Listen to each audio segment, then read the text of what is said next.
ছিল গল্প মায়া, সে কি আজ ধরল কায়া। যা ছিল গল্প মায়া, সে কি আজ ধরল কায়া।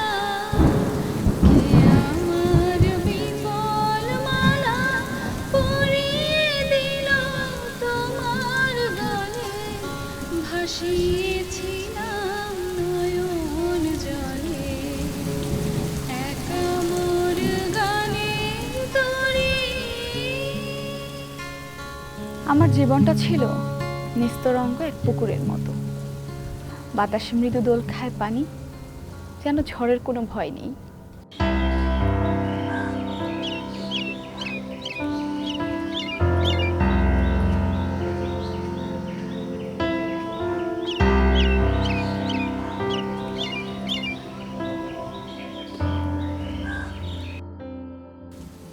আমি ছিলাম বাবা মায়ের চোখের মণি। এখন এই 25-এ দাঁড়িয়ে পেছনে তাকালে মনে হয় আমি তো ভালোই ছিলাম।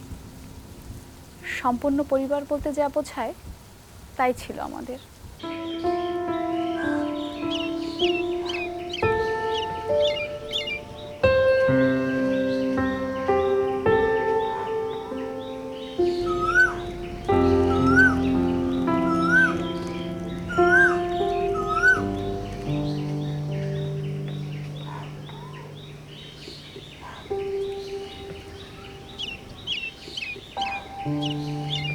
কিরে মা, স্কুলে যাচ্ছিস? হ্যাঁ। সাবধানে যাস। আচ্ছা।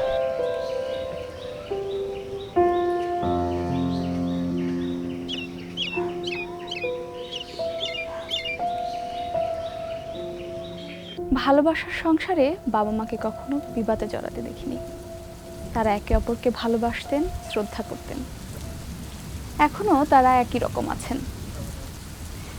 এমন এক পরিবারে জন্ম হয়ে আমি ভাবতে শুরু করেছিলাম পৃথিবীটা এত সুন্দর। আমি বাইরের জগৎ আর আমার পরিবারকে একদম মিলিয়ে ফেলেছিলাম যেন। অবশ্য সেই ভুলও আমার ভালো।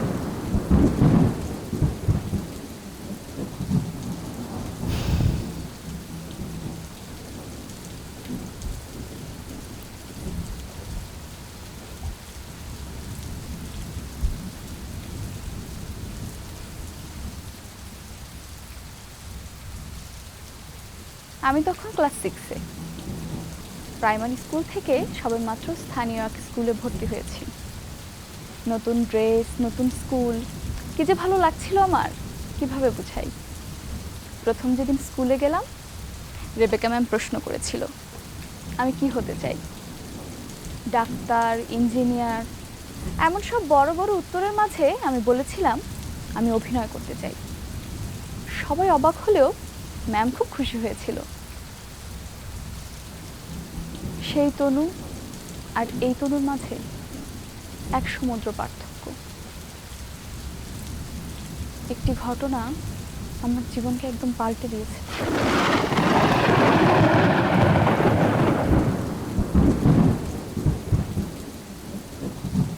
মানুষের জীবনে এমন নানা গল্প থাকে যা কাউকে বলে বোঝানো যায় না। আমাকে আপাতভাবে সফল বলেই মনে হয়, কিন্তু আমি যে স্বপ্ন দেখেছিলাম তা তো এমন ছিল না। এই পৃথিবীতে স্বাধীন শব্দটা কোনো অর্থ তৈরি করে না আমার জীবনে। স্বাধীন বোধটুকু নিয়েই বেঁচে থাকতে চেয়েছিলাম আমি।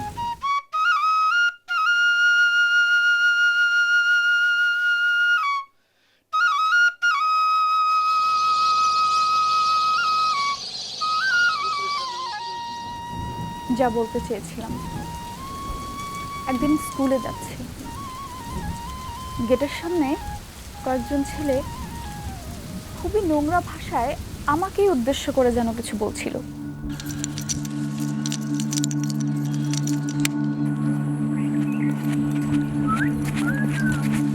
ভাই আয়া পড়ছে রে ভাই। প্রথমে বুঝতে পারি না, তবে কিছুক্ষণ পর আমার সারা শরীর জ্বলে যাচ্ছিল, মাথা ঘুরছিল, প্রচন্ড তৃষ্ণা লাগছিল। আমি কোথায় যাব, কি করব কিছু বুঝে ওঠার আগেই তাদের মধ্যে কয়েকজন আমাকে ঘিরে ফেলে। আমার মনটা নিয়ে যাও, তাড়াতাড়ি নিয়ে যাও। আমার মনটা নিয়ে যাও, তাড়াতাড়ি নিয়ে যাও। ও সোনা, ও সোনা, ও সোনা। কেউ কেউ আমার দিকে বাড়িয়ে দিতে থাকে তাদের সেই নোংরা ভয়াল হাত। তখন আমি একজনকে সজোরে চড় মেরে বসি আর নিজেকে বাঁচাতে দৌড়ে পালিয়ে আসি সেখান থেকে।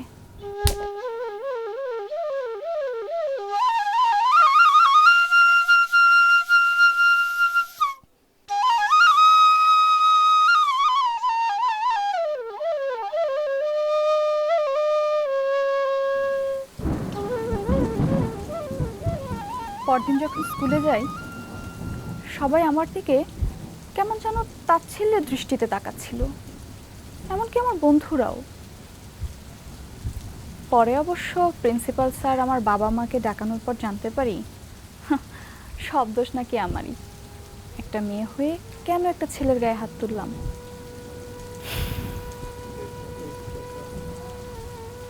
এরপর ওই স্কুলে আর যাওয়া হয়নি আমার। মফস্বলের ছোট্ট জায়গাটা আমার জন্য একটা কারাগারে পরিণত হয়েছিল।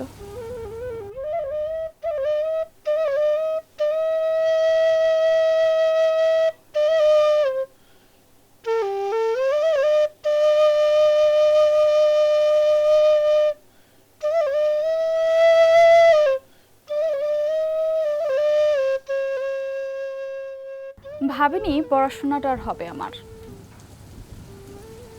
মফস্বলের অন্য সব মেয়েদের মতো হয়তো আমারও বিয়ে হয়ে যেতে পারত, কিন্তু ভাগ্য কিছুটা ভালো হওয়ায় চলে আসি ঢাকায় আমার ছোট ফুপুর বাসায়। সেখানে সবই ছিল আমার, আবার কিছুই ছিল না। বাবা মায়ের ভালোবাসা, চিরচেনা পরিবেশ, নিজস্ব গণ্ডি সব কিছু ছেড়ে আমার এই শহরে চলে আসাটা হয়তো অনেকের কাছেই স্বাভাবিক মনে হতে পারে, কিন্তু আমার কাছে ছিল বিষের যন্ত্রণার মতো।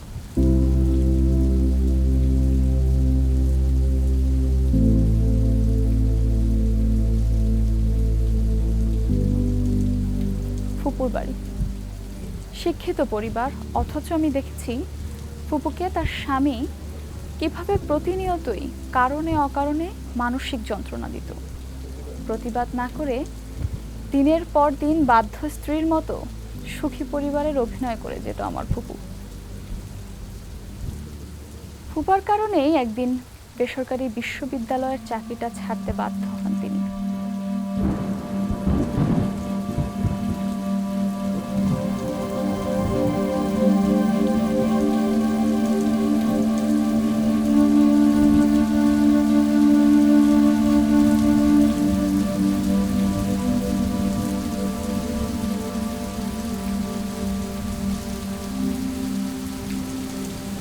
মফস্বলের যে জীবন ফেলে এসেছি, ভাবিনি তা তারা করবে নগর রাজধানীতেও।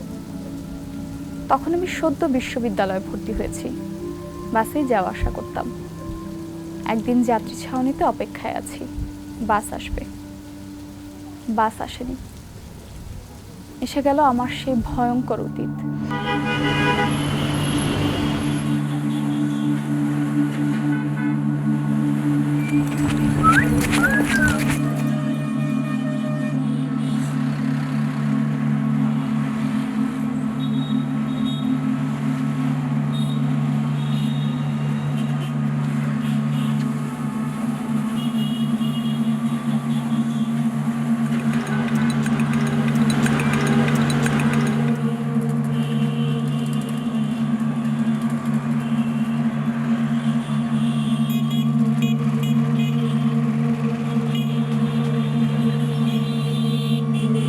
আমার মনটা নিয়ে যাও, তাড়াতাড়ি নিয়ে যাও।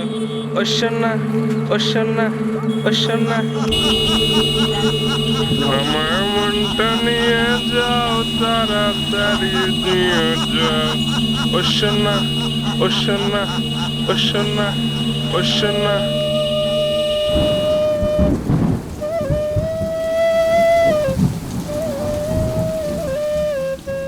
একই ভাষা, একই চেহারা তাদের। এত কদাকার, এত হিংস্রতা।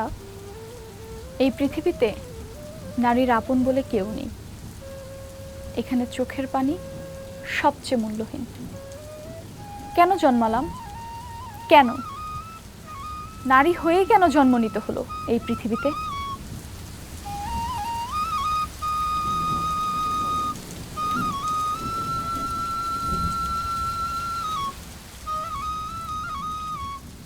নানা প্রতিকূলতা কাটিয়ে যখন একটা চাকরি পেলাম, গর্বে বুকটা ভরে উঠল আমার।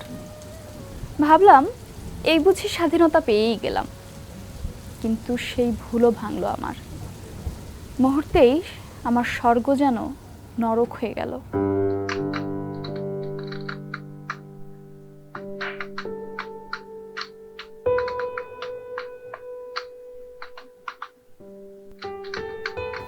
তবে এবারে লড়াইটা আর বাইরের নয়, ব্যক্তিটি আমারই সহকর্মী।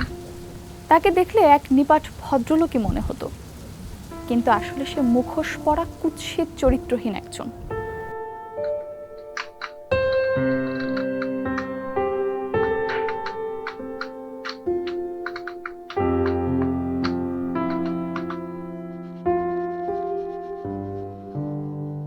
ভাইয়া একটু দেখবেন? উফ, আর পারছি না। টিকে থাকার এক অবিরাম লড়াই। সমাজ নারীকে কিভাবে দেখে? সমাজে নারীর স্থান কোথায়? একজন নারীর প্রতি পুরুষ কি মনোভাব পোষণ করে? প্রশ্ন আছে অনেক, উত্তরের অপেক্ষায় বহুকাল ধরে।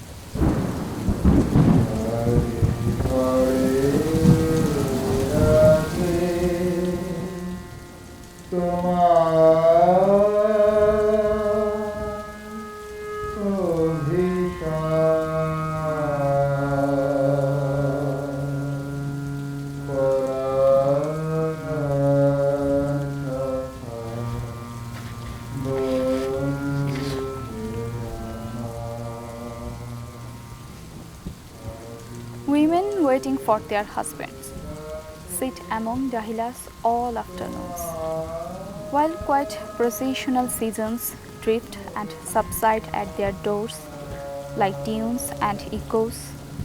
Curled from the flowered wall, the room is murmuring shade of nothing at all. বহুকাল আগে একজন নারী একটি প্রশ্ন করেছিলেন, উত্তরও তিনিই দিয়েছিলেন। What does nature ask of women? Give to him that needeth. Employ the hour that passed. Be resolute in submission. Love thy husband, bear children.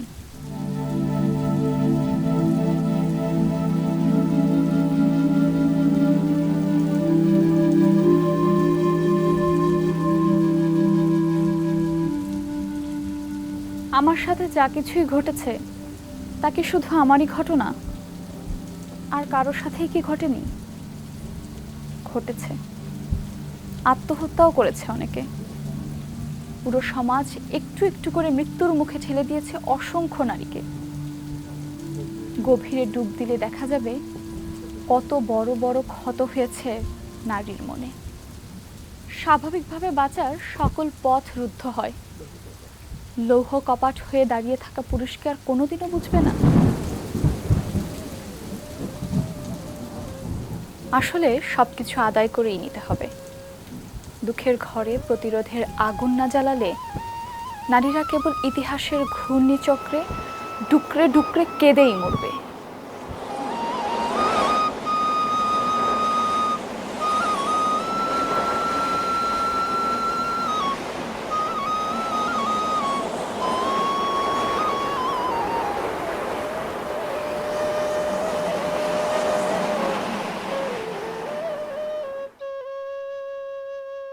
মানুষের পৃথিবীতে মানুষই এখন সংখ্যালঘু।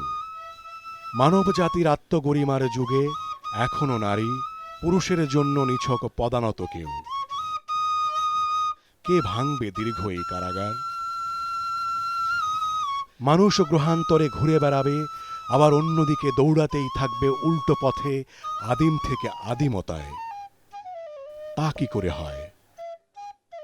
সব মানুষ প্রাপ্য অধিকার বুঝে পাক, সমান অধিকারের এই পৃথিবীটা মানুষেরই থাক।